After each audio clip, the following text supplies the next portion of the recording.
আমরা অনেক পেশেন্ট পেয়ে থাকি যাদের ডায়েট দেওয়াটা আমাদের খুবই দুষ্কর লাগে।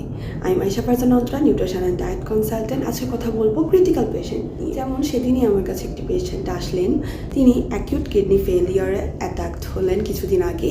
সে ট্রিটমেন্ট চলছিল।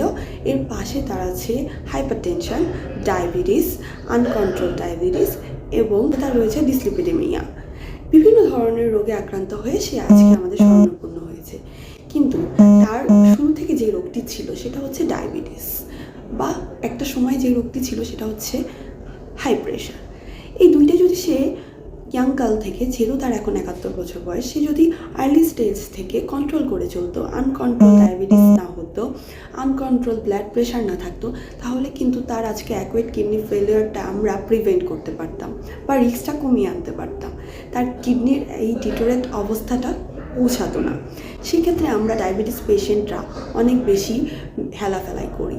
যেমন দেখা যায় ডায়াবেটিস পেশেন্টের আশেপাশের মানুষদেরও বলতে শোনা যায় যে আমাদের খুবই বেশি মিষ্টি পছন্দ, বা ডায়াবেটিস পেশেন্টরাই মিষ্টি খেতে খুব পছন্দ করে। কিন্তু আমি এমনও মানুষ দেখেছি যারা 68 to 70, কিন্তু তারা ডায়াবেটিস আছে এবং পুরা বিয়ের অনুষ্ঠানেও একটা দুইটা রুটি খেয়ে বা মেনটেন করে চলছে। সেক্ষেত্রে কি বোঝা যায়? আমরা বুঝতে পারি যে আমাদের কন্ট্রোলটা আমাদের ব্রেনে, আমাদের কন্ট্রোলটা আমাদের নিজেদের কাছে।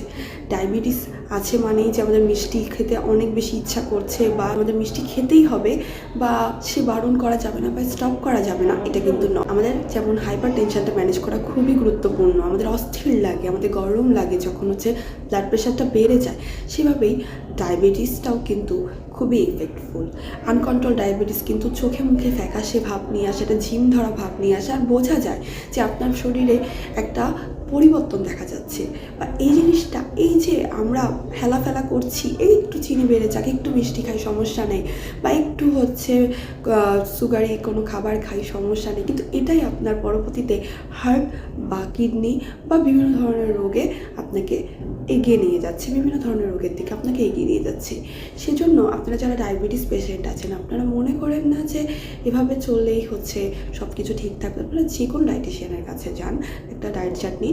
আপনি যখন 2 মাস একটা ডায়েট চার্টের আন্ডারে থাকবেন, যখন আপনি 2-3 মাস ফলো আপে চলে যাবেন, তারপর আপনি নিজেই বুঝতে পারবেন যে আপনার কী কী খাওয়া উচিত, কী কী খাওয়া না উচিত। তাই আপনারা চেষ্টা করবেন এগুলো মেনটেন করার এবং একটা ডায়েটের মধ্যে থাকার। ধন্যবাদ।